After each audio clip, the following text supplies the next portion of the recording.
Hey everyone, MeltingMan234 here, and welcome to another episode of Forgotten Media, where I dig up some stuff you may or may not have heard of. As some of you might know, I'm not just here talking about obscure things or the history of Archie Sonic characters. I'm also active on a bi-weekly livestream series with Roger Vanderwide and some friends called Dissected Alive, where we review and talk about all things Sonic, and lots of other random stuff.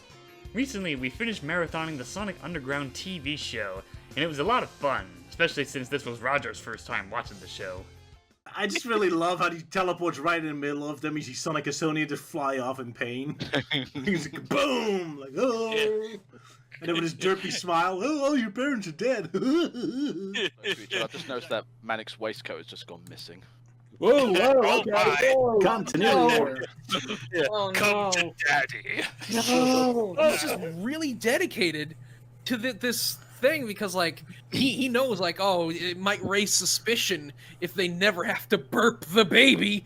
Like behind a wall or something. Get your mind out of the gutter, sir. And then insert the sexy music. No. Sleep bingo no. OTP. Yeah, there's a lot of slingo going on here. Now that I think about it, it's quite the coincidence that we finished marathoning the show before its 25th anniversary. So yeah, the show tends to be the butt of jokes in the fandom, but I think it's alright. It may have its problems, but I think it's more entertaining than the more recent Sonic shows that we've gotten.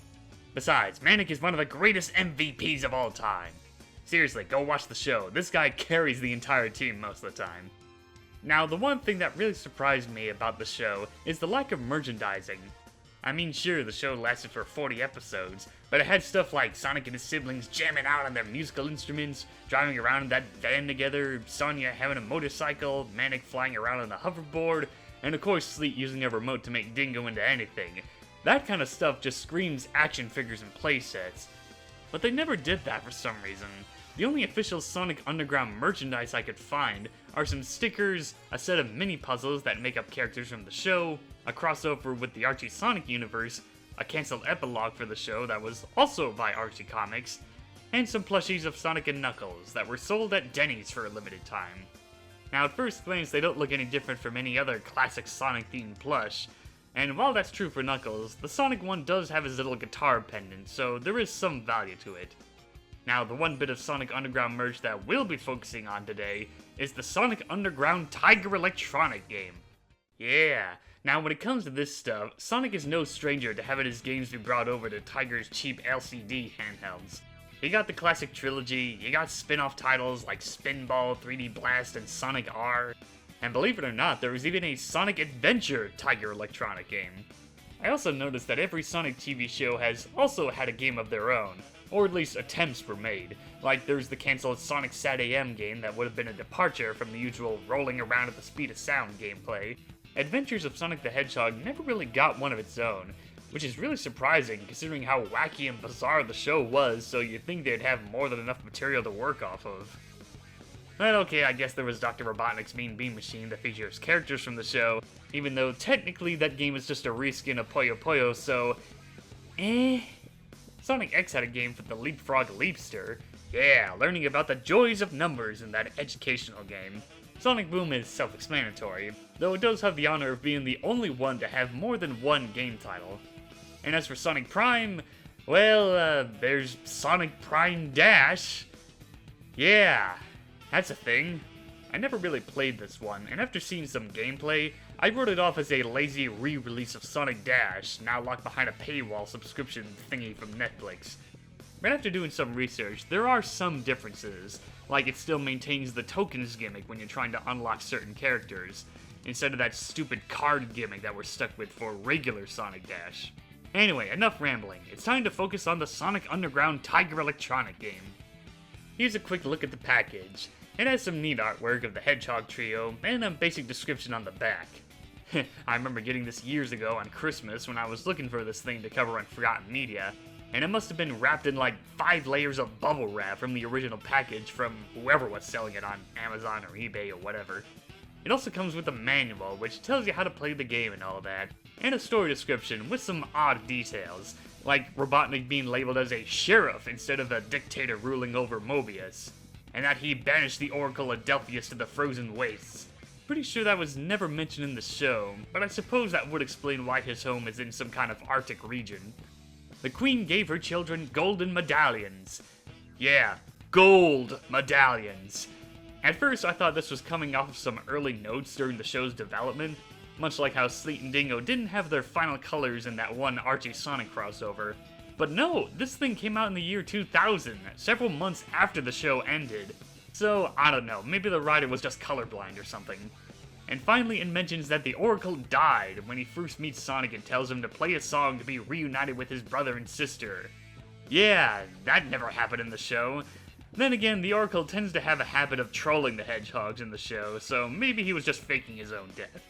And finally we have the handheld itself. Yeah, one of the more unique looking Tiger handhelds, showing Sonic jamming out on his guitar and all that. Although the way they designed it, it looks like Sonic is stretching his neck, like trying to move out of the way so that his big head isn't covering up the screen.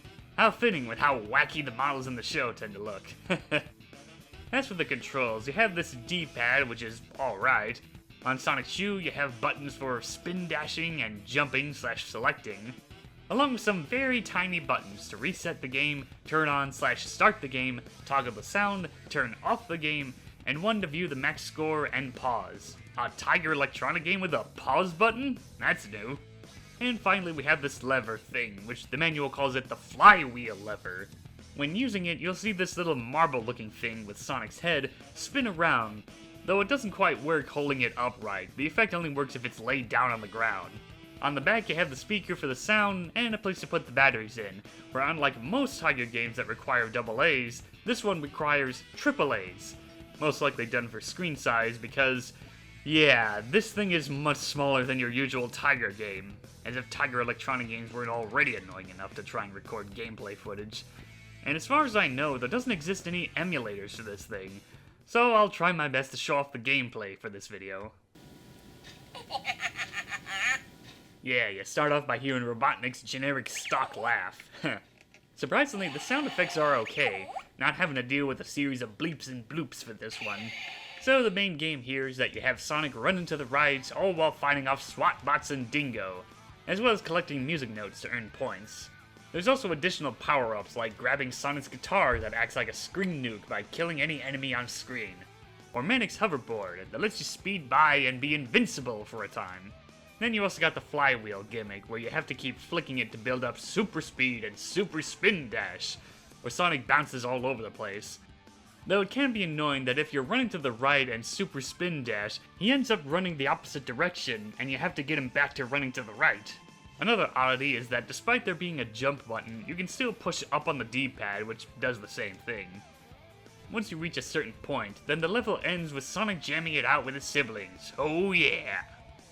After that, it's pretty much the same deal for the rest of the levels, with enemies becoming more active. In later levels, Sleet gets involved where he tries to kick Sonic, despite Sonic being so low to the ground, and the final level, where Robotnik also tries to attack.